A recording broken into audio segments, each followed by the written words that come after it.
Lovely to see you. When I thought about doing this web series, I thought about contacting all the people that I know that know the recovery journey well.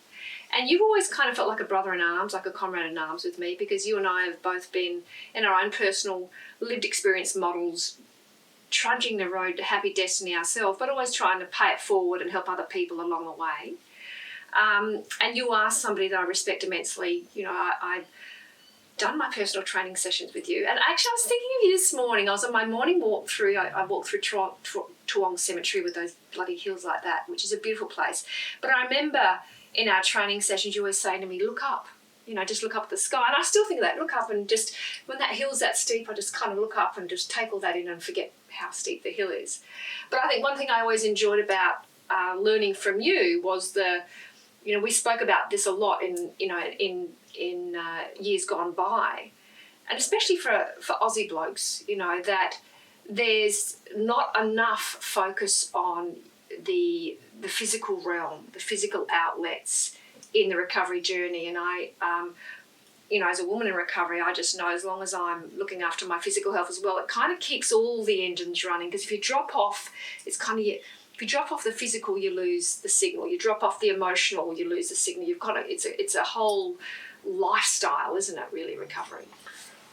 Absolutely. And look, one of the things I think that you've just made a great point about recovery, and something that I've had to learn through the years of getting this right, not always getting it right, but that's okay. Progressing, yes, yeah. Wonderful word, is the importance of making sure you get all your little aspects of your life in some order. They don't all have to be perfect. But one of the mistakes I think people make when they're initially starting their journey out in recovery is that they tend to be a bit hard on themselves with the process. And when you're talking about the physical, but there's so many benefits and there's so many wonderful attributes to looking after yourself physically. And of course, once you're feeling physically strong, it helps your mental condition. They go hand in hand. But there's so many other biological and psychological effects that happen when you exercise. When you're saying about looking up, I mean, that was just a little trick that I learned about the way you are perceiving your world in that time. You know, if you look up, we get the wonders of the whole big bright day and the birds and the trees and everything that's glorious and wonderful. And I often love people watching. You'll see people on a Monday morning going to work and, man, they're looking down at 9 foot of concrete. And it's just the way, and obviously where your focus goes, your attention goes. And I understood that, mate, if you're looking down at 9 foot of dirt on your way to work, it's easy to see how that can affect your mood for your start of your day.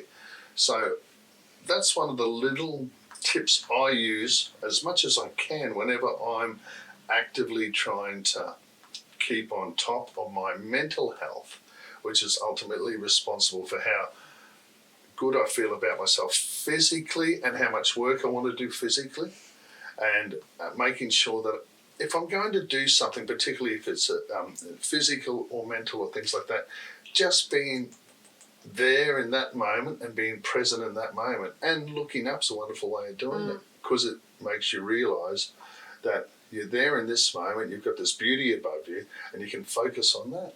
So yeah, it's instrumental to me anyway. It's an old-fashioned kind of premise, keep your chin up, isn't it? Keep English looking up. One. Yeah. Chin up, old boy. Yeah, yeah. You know, and it makes a lot of sense. Yeah. But there's physiological benefits to it. Of course, it opens up your airways, you become more oxygenated, and by doing that, you generally have more energy. You tend to breathe deeper too into your diaphragm, and you know, so yeah, it's got some marvellous benefits. Yeah. I know every now and then you put up on your social media, and for anybody that wants to get in touch with Chris in Brizzy or ask him any questions, because he's a library of information, and you know, with the questions we might invite you back for series 2 if people have got questions, or we can go deeper. Sure. You know.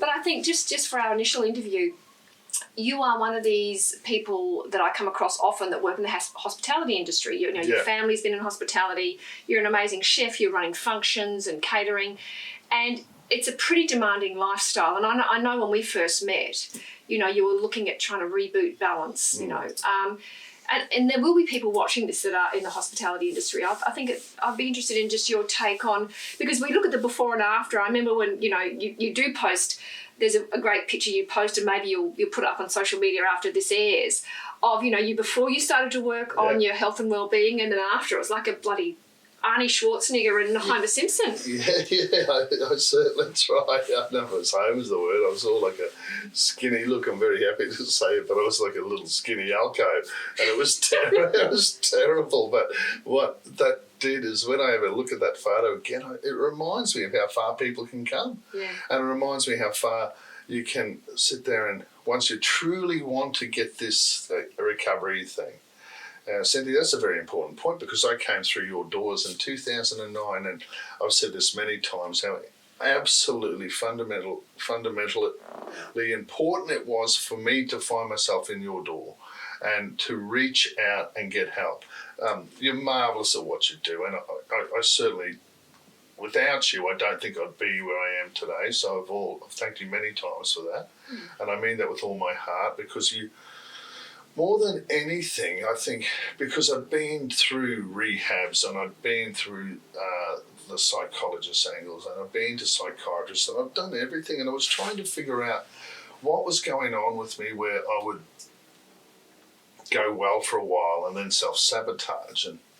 And your approach was this, is that we're wonderfully imperfectly perfect. And even those words sort of had a light bulb moment for myself, where I discovered that, oh man, I've met someone who's trodden this path and has some really wonderful, gentle ways of navigating sobriety and taking on board things that worked for me through our conversations.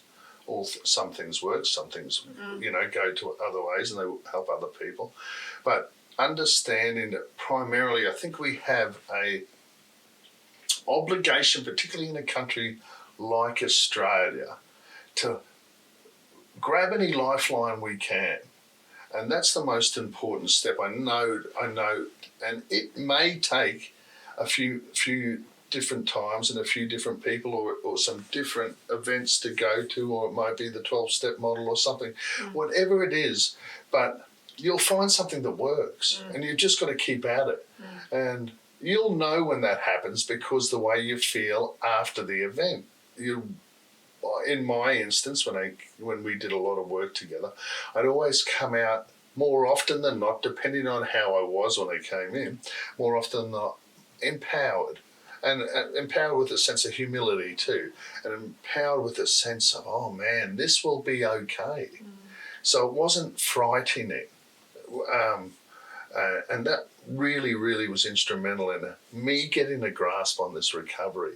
And then, once again, it was, like I said, it was that reaching out. And, sometimes it isn't easy, because you might find an aspect, someone, if you don't know anyone, you ring Lifeline. And I'm using that as a broad example, because it's such a wonderful public system we have, that, even making that call is enough for you to understand, or in my circumstance, when I came and saw you, to understand that there is help out there. It's in its abundance. It's well worth searching for the one that works for you. But I wouldn't swap this sober life for anything. Yes. So for people that don't know your story, Chris, do you want to just unpack? Because you've got some amazing stories. I've got some crackers. I've just got the visual of the cars. Yeah. That was a little bit of a faux pas on my behalf. So I've had. Look, luckily we've got a great sense of humour, most of us in this country. But so my addiction took me some very bad places. I accidentally overdosed twice, and that was from pills and booze, and just not knowing what I was doing. And it was just like the old Heath Ledger, that dear boy, he didn't mean for whatever to happen to him to happen. But so that was, you think that'd be an eye-opener. What ages, Chris, were you when those accidental overdoses occurred? I was 40 and 41 around that time. Yeah. So you're a dad at that point in time? I was a dad, yeah. And that was scary. I mean, I woke up in hospital with some beautiful rallies around me, and I had no idea what I'd done. I just consumed far too much. Yeah. And one of the things I had to learn about my addiction is like it is a seriously all or nothing. So I haven't got the capacity to moderate. But although I was a father, and when I woke up and the shame and the guilt and everything like that, it still wasn't enough. My addiction was still too powerful. And when you're talking about the car crashes there in 2009, I got in my brand new car, which was fantastic, after drinking a bottle of vodka at my catering business, and went home to my mum's place and knocked off 2 of her sleeping tablets and proceeded to drive into 8 cars through the streets of New Farm at 12 o'clock on a Friday night in my undies. They're on backwards though. Thanks. So, I know. So there's no idea what I knew what I was doing. So you're a total blackout. Total blackout. Thank God you didn't hurt anyone. And I've addressed that in depth with myself many, many times, Cynthia. Not just hurt. I thought, well, my kids wouldn't have had a father. If I'd hurt someone, because of the sensitive soul I am, I probably wouldn't have been able to live with myself. So I'm here for a reason after all those sort of things. And that was another reason for me to end up in another rehab. Now, what happened... How many rehabs have you done, Chris? 6. 6? Woohoo! But who's counting? But 6. Wow. And, From what age to what age? And when was your first one? 2009. Okay. And... 10 years ago. 10 years ago, and I went pretty... So what happened was I'd go to a rehab, I'd spend a month, I'd do tremendously for 6 months, and then I'd blow up again.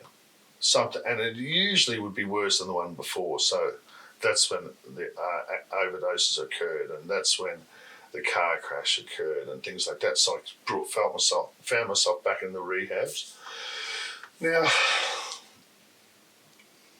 I have very much different feelings about the rehabilitation model in Australia. We'll talk about that later if you want. I'd love to. I think it's very important because the hospital rehab model I found very, very, how do I say this? It was so uninspiring, and there was not a lot of work there, and all they basically did was lock me away for a month and then let me loose without any post-program knowledge. So that's when I had to come and do the right thing and reach out to you and come and see you. And look, they're mostly at full capacity. They're understaffed. They're run by private businesses. They're an amazing business model if you want to make money. But do they address anything to do with the way you're feeling spiritually, mentally, physically, emotionally?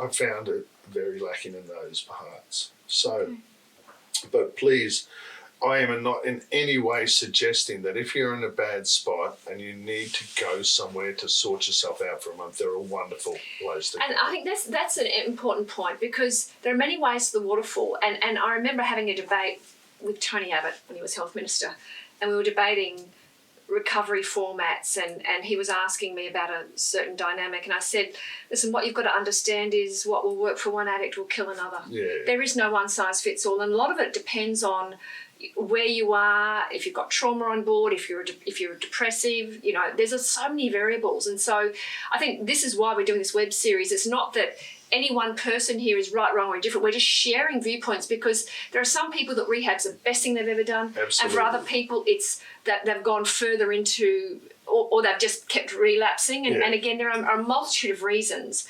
But it's important to hear all the stories for people to get all the information.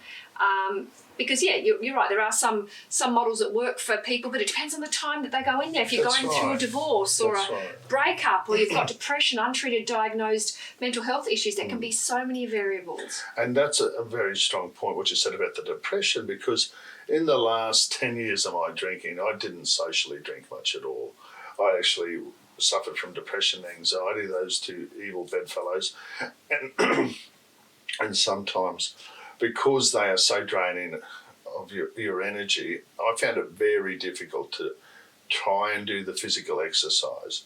And then my depression had manifested itself into the complete absence of joy. And that was described to me just recently about what would you call depression. I say it's the absence, it's the inability to feel joy. Yeah. And I don't wish that on my worst enemy. And I look at why that's possibly been. I remember ringing you up a couple of years ago when you were so very generous with your time and talking to me. I said, Cynthia, I don't know why I'm feeling this way. And you gave me some great little tips on it's okay, you've been through it before and you'll get through it again. But in that time, when you haven't got the capacity to cognitively and intellectually verbalise, it's so draining and so demanding, and it really is a situation that probably led me to busting again more than anything, because I wanted to escape the pain. And there's no other word for it. It's the most debilitating disease is that an anxiety, because it doesn't allow you to feel okay in your place in the world. And I think it's most important, particularly if you do suffer from depression, is that, and this is my experience talking, of course, is that you reach out, you ask for help. If now, antidepressants will work to, and I think, and this is all just my self-learning, it's about 30-40% of people. And so I still take my antidepressants, and I notice that if I've gone off them for a little while, I can find myself slipping.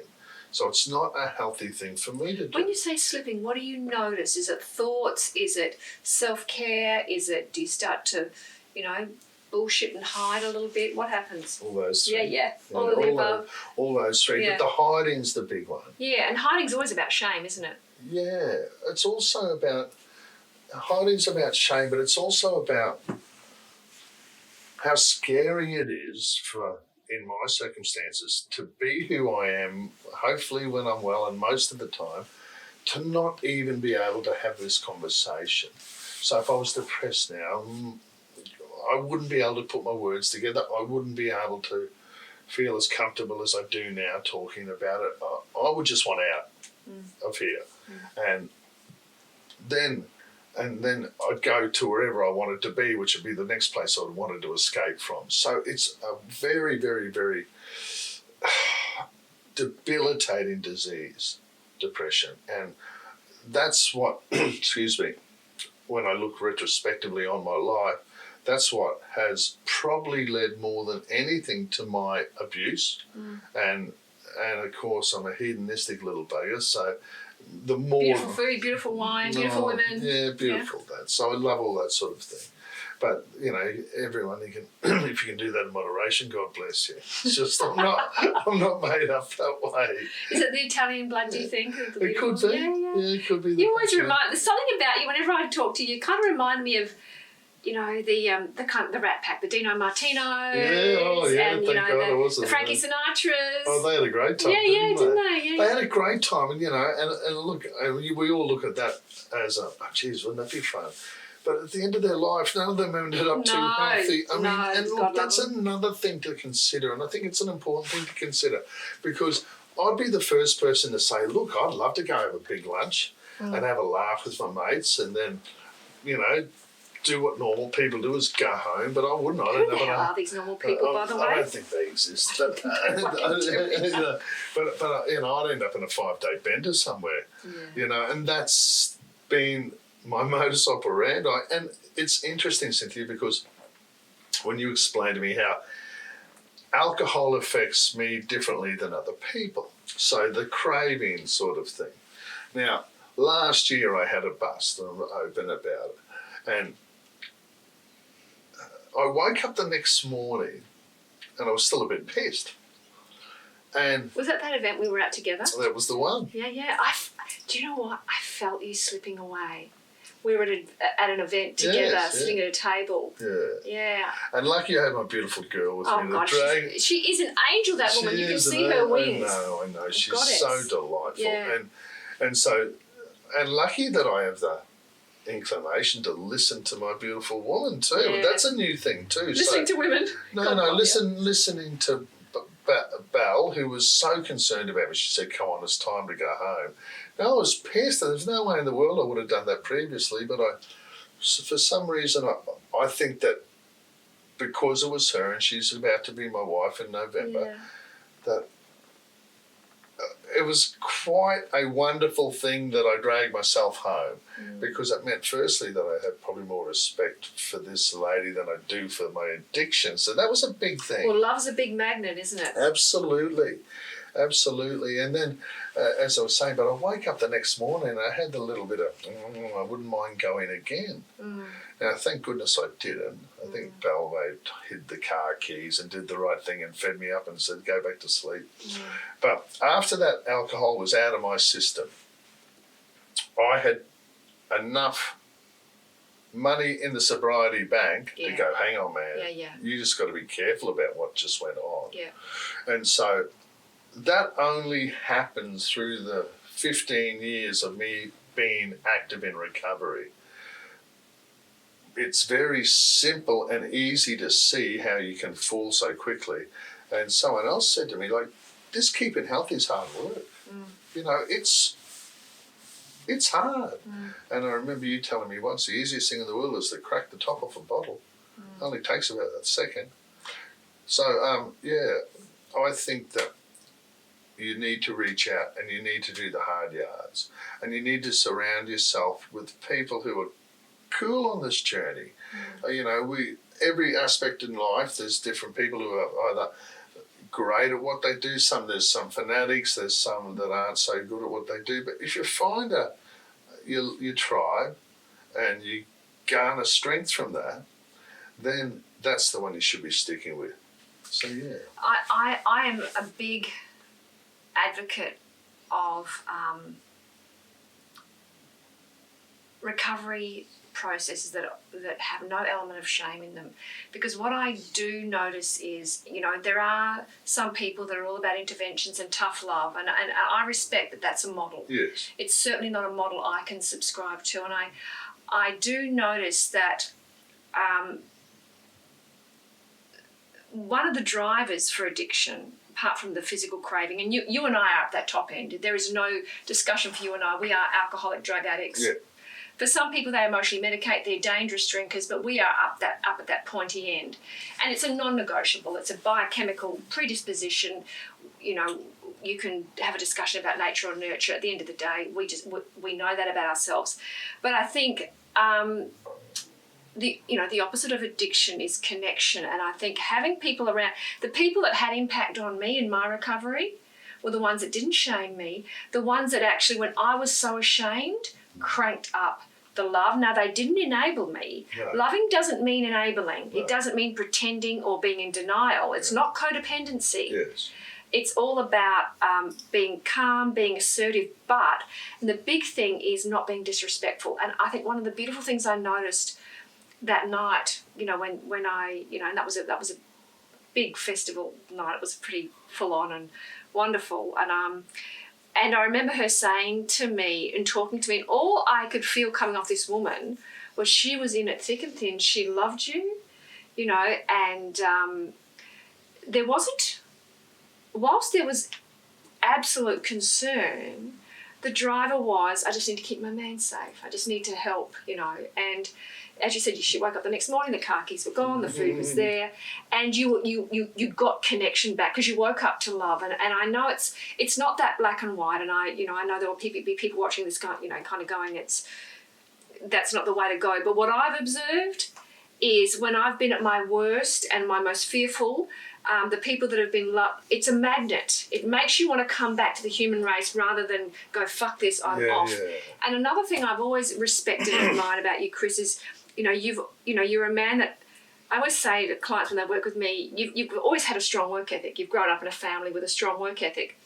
And that's such a beautiful transportable skill. And I've noticed, in every conversation we've ever had, you're rolling up your sleeves, trying to learn, trying to pay it forward, trying to be, you're a beautiful son to your mum, you look after your mum, your kids, you're just a beautiful-hearted man, but it's all about that work ethic. And when people do have relapses, and I think the worst thing we can do in recovery is get all bloody self-righteous and high and mighty and start fucking measuring how much, I've got this much time, you've got that much time. At the end of the day, you and I are both an addict. The most natural thing for us to do today is pick up a drink or a drug. Yeah. But there are many people that relapse through gambling, through food issues. And the most important thing, and for people like yourself, you've done so much work, a bit like an elite athlete that has muscle memory. Yes. A footballer can get unfit, or an Olympian can get unfit, but as soon as they get back into the swing, the muscle memory, they get fit again very quickly. Yeah. And I noticed that anybody watching this that has had a relapse, that has had a slip,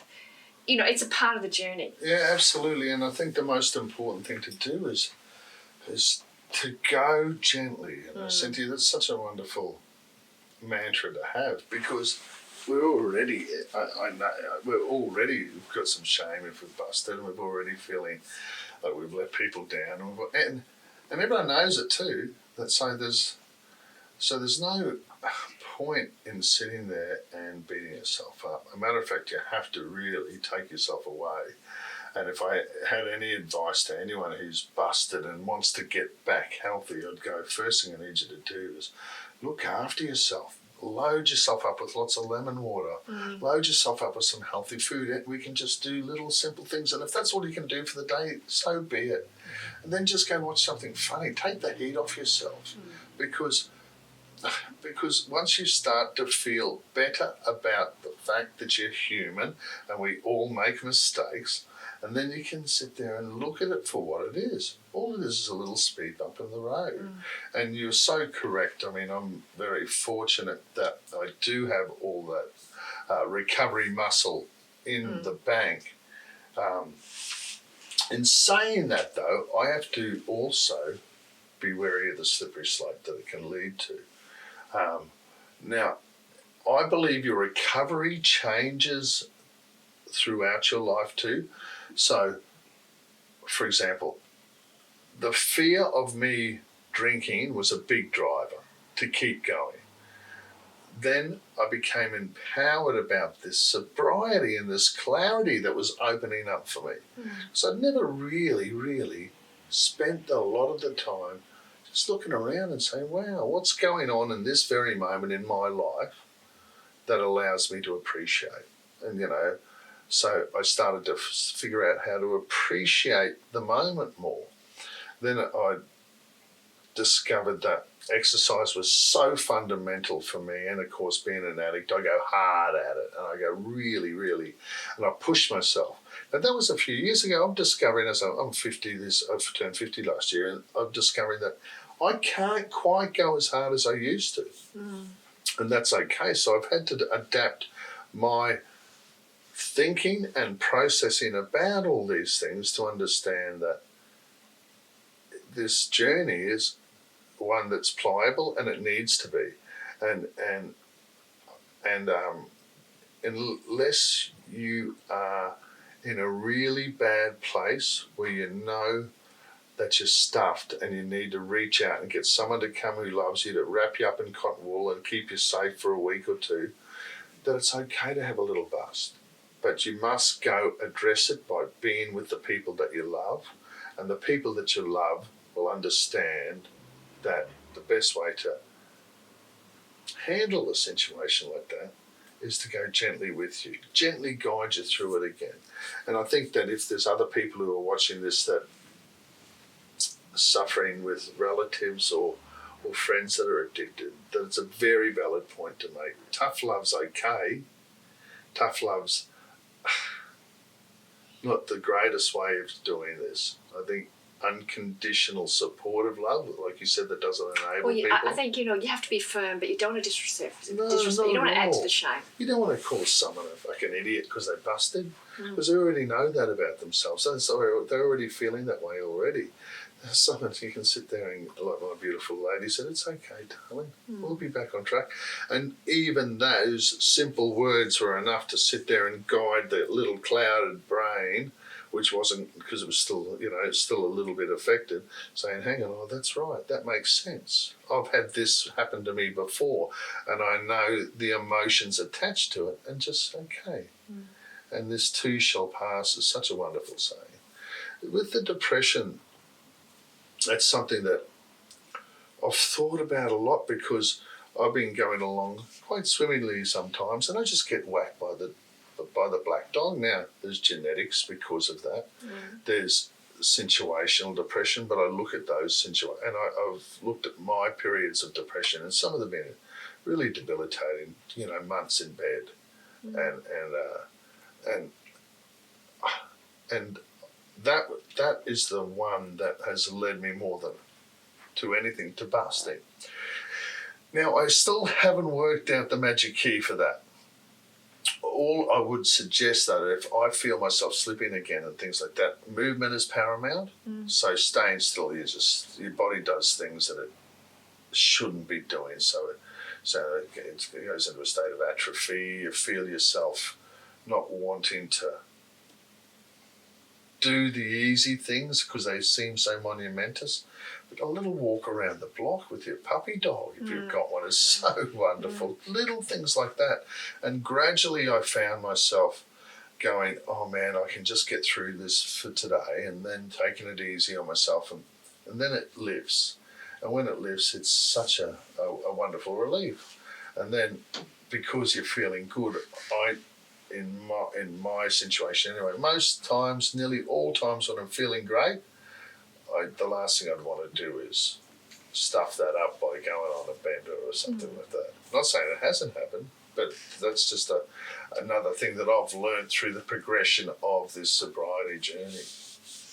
I think, you were saying something earlier, Chris, and I'm very aware that, people on the other side of the screen watching this that we're talking to as well.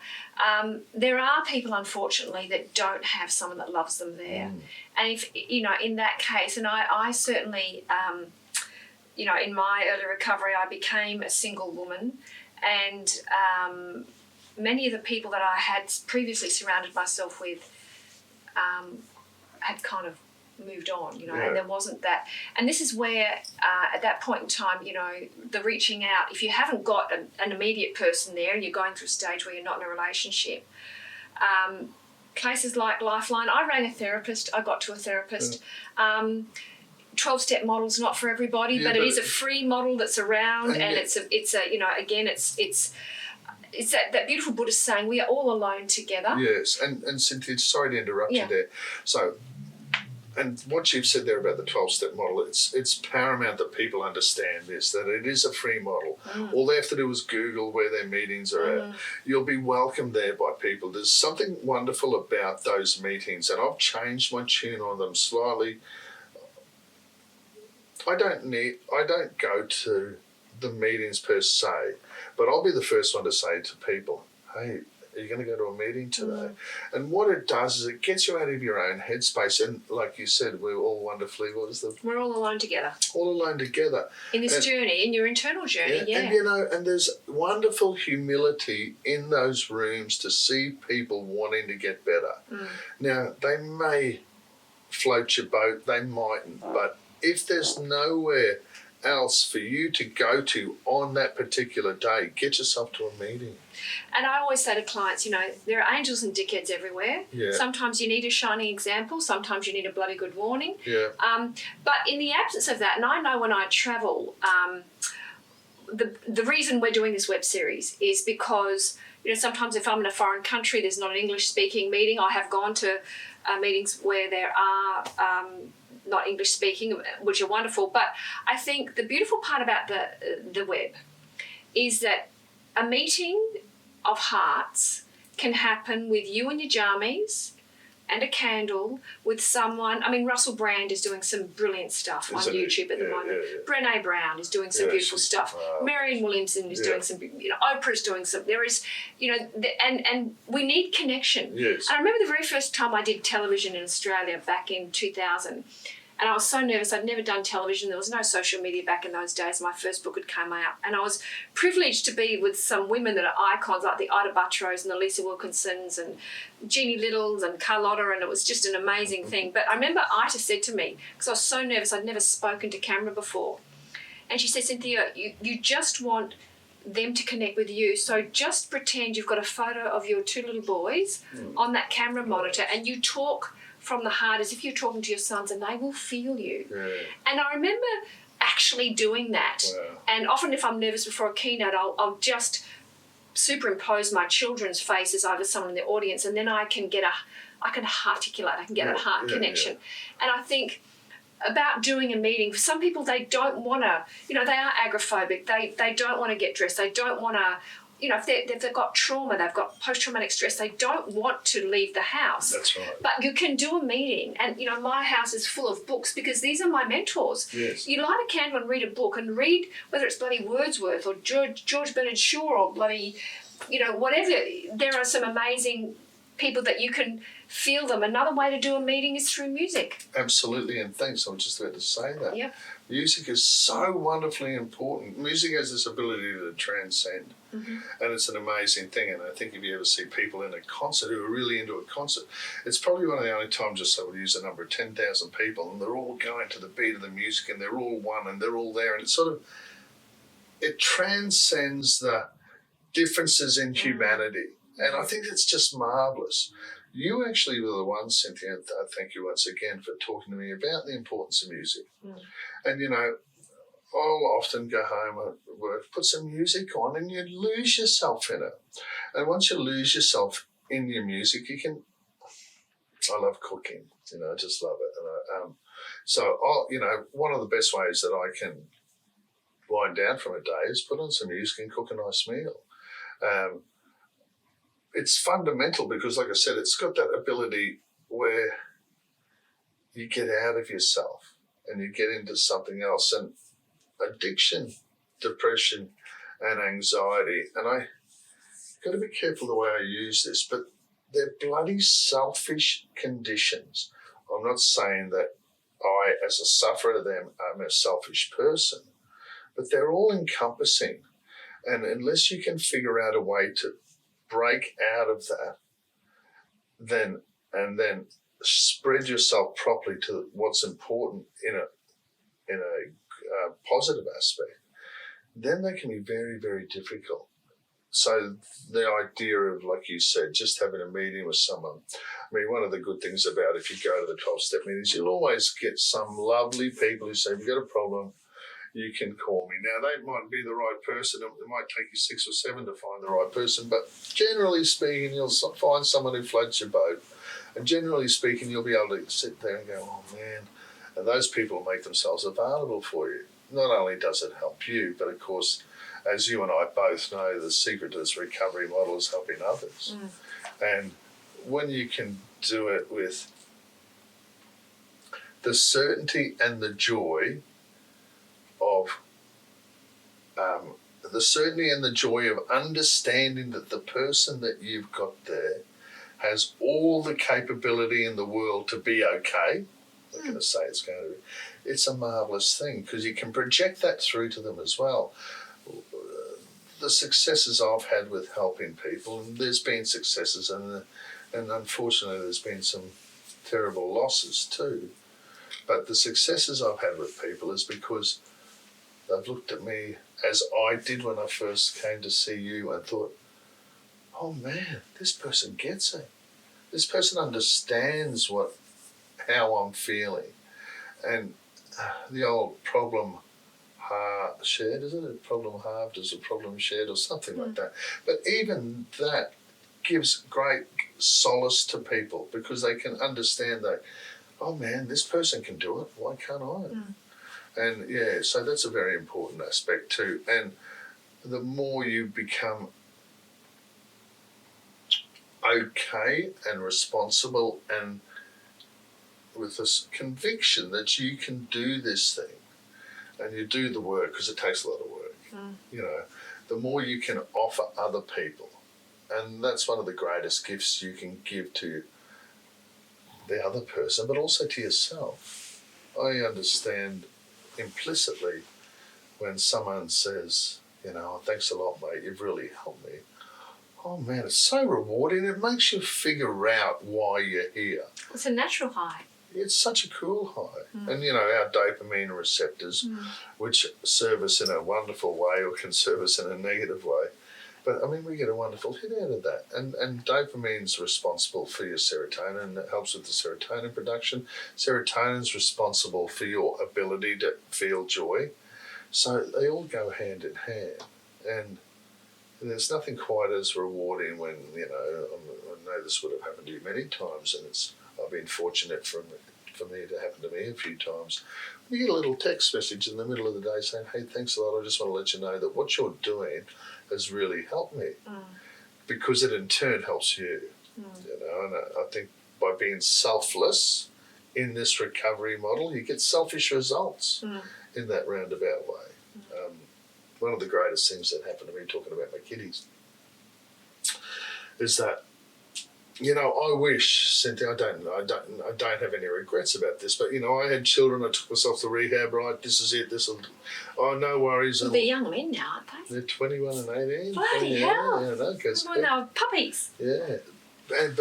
But I had my children to focus on and to try and that they were a very, very important reason.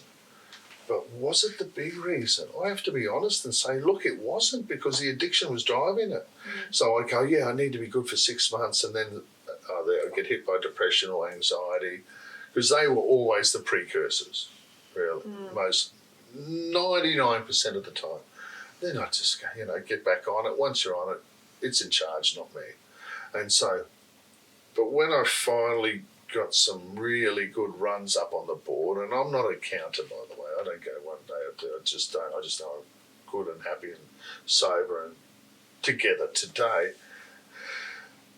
I think what I'm trying to get is, if you got kiddies and you know that you're not doing the right thing by yourself, and that's rubbing off on them, and then you reach out to do the right thing by yourself, they'll notice that completely.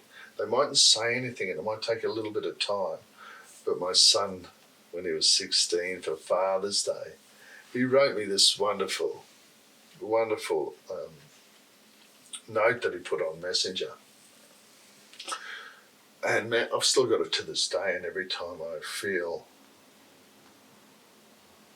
what would I call it? I feel that I could be maybe not about to not do the right thing, I can just read that and it makes my heart sing. And he's basically saying how proud he is of me. And he's basically saying, hey, Dad, thanks for showing us. He's a funny bugger too. Thanks for showing us not what to do, and all those sort of things. And he used humour, and he used warmth, and he used love. And I thought, I finally did it. And my children were instrumental in me doing that. They weren't the reason. I had to do it for myself. And because I did it for myself, and because I did it for the right reasons, because I was wanting to feel better about who I was, the wash-on effect was to them. And we have a marvellous relationship. We just get along so wonderful. And I wouldn't swap, it's easy in retrospect, but I probably wouldn't swap much of the things that has happened in my life to where I am today. Except maybe smashing up New Farm. I'll probably give that one a miss. Do you know what? I must admit, I smiled for the whole day, I think, and maybe we can put a link up or whatever. The love story, I think we're talking about the love story, we talk about the love story with our children, but one of the beautiful things I notice of people that do the work in the second half of their life is often there's a great love story out there for them, and I know a little bit about your story, but just watching, Chris and his beautiful partner knew each other a long time ago, and I'll get you to fill it in, but I remember seeing the footage, because you were on, national television, and I remember you calling me going, Cynthia, I need a fucking horse. I need a horse. I need a horse. I'm thinking of clients that have got stables and I'm ringing around, but, long story short, Hyde Armory and you became a knight and you showed up at her work, which is a major hospital, on a horse for your wedding proposal. Do you want to tell us about that? I just thought that was bloody amazing. Okay, so I was fortunate enough to... Belinda's my beautiful fiancée. About 27 years ago, I used to manage a bar called Fridays. We all probably know that in the Riverside Centre. This gorgeous, beautiful girl used to come up there all the time. She's still a knockout. Oh, she's completely a knockout. She's absolutely. But anyway, so I was trying to do my best to be a charmer and ply her with drinks and and anyway, for about 2 or 3 months, I said, look, let me cook you dinner. And she's such a salt of the earth person. She was very kind in suggesting that possibly it wasn't the right time, but then eventually I wore it down. And you're a bloody great cook. I'm a great cook. You are. Yeah. Anyway, I went over on one Tuesday night trying to, I cooked her some pasta, I think it was, and then tried to ply her with wine, and then somehow I said, show me your bedroom, and this is a funny story. So anyway, she said, what for? Anyway, by the time she showed me a bedroom, I had my shirt off, and she said, oh my goodness, you have to leave. And so I left with my tail between my legs, thinking, oh, that was a silly thing to do. I was a 22-year-old kid, so anyway. Had worked before, probably, Mel. No, possibly did. Yeah.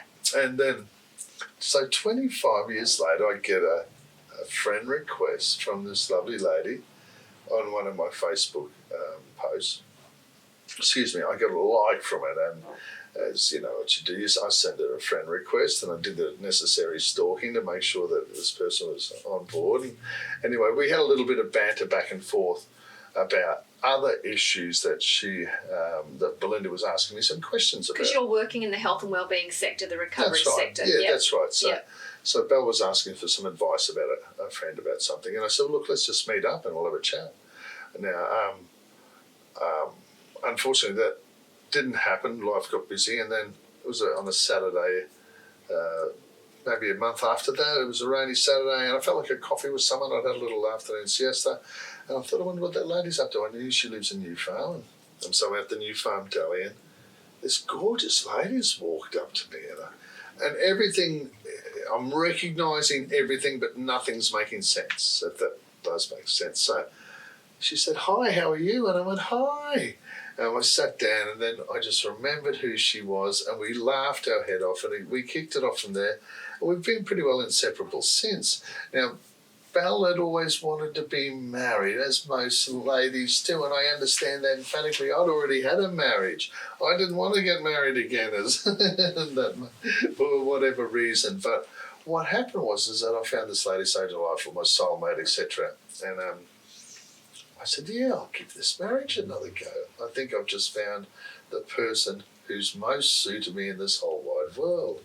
So, being the creative I am, and I'm certainly not wanting to do something You're not pedestrian. A Daisy. No, yes. Yeah, I didn't want to do something pedestrian. So Belinda has a wonderful job. At that time, she's moved on to other places in Queensland Health at the moment, at the Ladies Lando Children's Hospital. Now, the good thing about the Children's Hospital is they'll have superheroes washing their windows. They'll have lots of different activities that are there for the glory of the kiddies, to help them get better. So I thought I might as well make the most of this. And I had this inspiration about proposing to her as a knight in shining armour. And I thought, how the hell am I going to do this? I'm going to go to a Dickie costume shop and get one of those like cloth lame-o. You want the real deal. No, yeah, so I rang up. There's a place called the Abbey of Compulsion, which is a medieval fortress museum thing. Okay. I never knew this existed. Yeah. But I just looked it up, and then this lovely lady put me onto this other amazing man called Matt. He said, oh yeah, what's your dimensions? He goes, yeah, I've got a real suit of armour for you. I said, right, that's down. Then I had already met Belinda's boss and organised for her on the Sunday that I was going to come there on the Wednesday after Anzac Day. She was going to move the meeting from upstairs to the 9th floor down to the coffee shop area on the bottom floor, which is the grassy area. Everything's going ahead except I didn't have a horse, so that's why I rang you. No, I did ring around. I don't know if I got one or not, but you beat me to it. I had someone that had stables who was going to get back to me. So I looked up, so I finally found this black Parisian, I think they're called those beautiful horses, that leads carriages through weddings, and I said, so a lot of back and forth, to and fro, and he was going to meet me there at the time. The interesting thing was I rang up the television stations, and no one was really interested except Channel 7. I rang him up and said, listen, you guys have got to get onto this. A mate of mine's about to propose to his outside lady Selena Hospital in like an hour and a half. And I think that it's a newsworthy story and feel good. And they agreed to come. And they said, who is it? I said, it's actually me. So so it was a lot of things, but we did this thing, and it was marvellous because Belle had no idea what was going on. I walked up and around 3 times around this glass area, and I could see into where she was having the meeting. She's a very efficient lady, and she kept looking up thinking, what's this bastard looking at me for? I've got work to do, And then her boss tapped her on the arm and brought her outside. I hopped off the horse, which was a lot harder, carrying 40 kilos in your imagine. I bet. I lifted up the hood or whatever it is, the armour, Yeah. and then it was a wonderful event, and it was so special, and we still look at it. Yeah. And look, I did that. I think I really have to think about the reasons I did that. First of all, I like showing off, but it wasn't about that.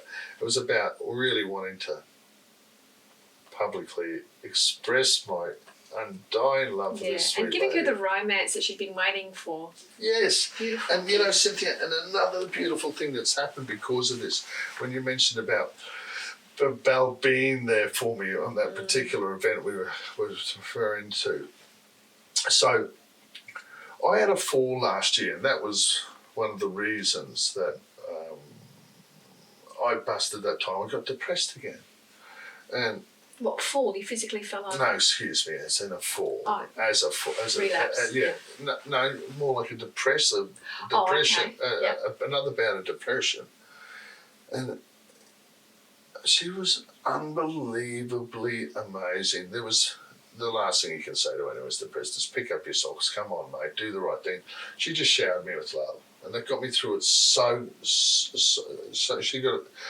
it got me through it when I really, in the middle of it, didn't think I was going to get out of it. And so it was a wonderful thing. And she did 6 or 7 weeks of hard yards on that. So that's how long I think that depressive episode lasted. But more to the point, she'd go and do her 8 to 10 hour days at work, then come home and look after me. And never once did she let on that she might have been finding this a very difficult thing.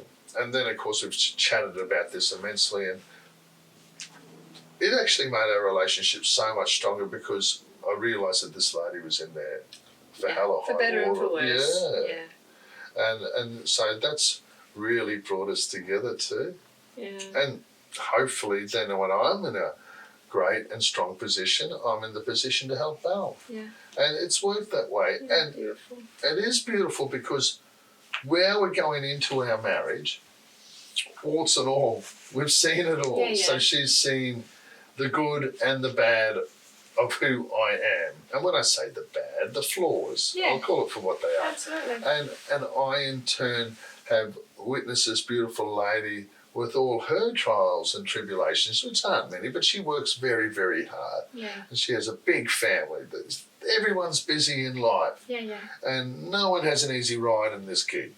And so, I've been there for her in certain periods. So talking about how the world works in mysterious ways, and I'm quite spiritual about it. So I believe all those things happen for a reason.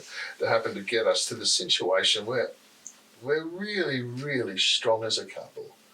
And, as you know with your lovely Christopher, when you marry your best mate, it's such a marvellous thing. It makes life completely and utterly memorable. And it makes it also such a joy, because even the bad bits are fun, We have because when I say the bad bits, everyone... Hard bits. The hard bits, Yeah. thanks, that's all. Yeah, but they can be fun. Yeah. Because when you get through them, you laugh your ass off about it, don't you? Yeah. Yeah. So, Chris, as we sort of wind up today, I suppose a couple of things I want to ask. Is there, I suppose, a message for anybody watching this who's struggling that you'd just like to to offer some assurance, or any tidbits that we haven't covered that you'd like to share? Look, I've been thinking about this a lot, and as a father of two young boys, and looking back on what led me to turn alcoholic and addicted, I'd say you must pay careful attention to your alcohol and drug consumption.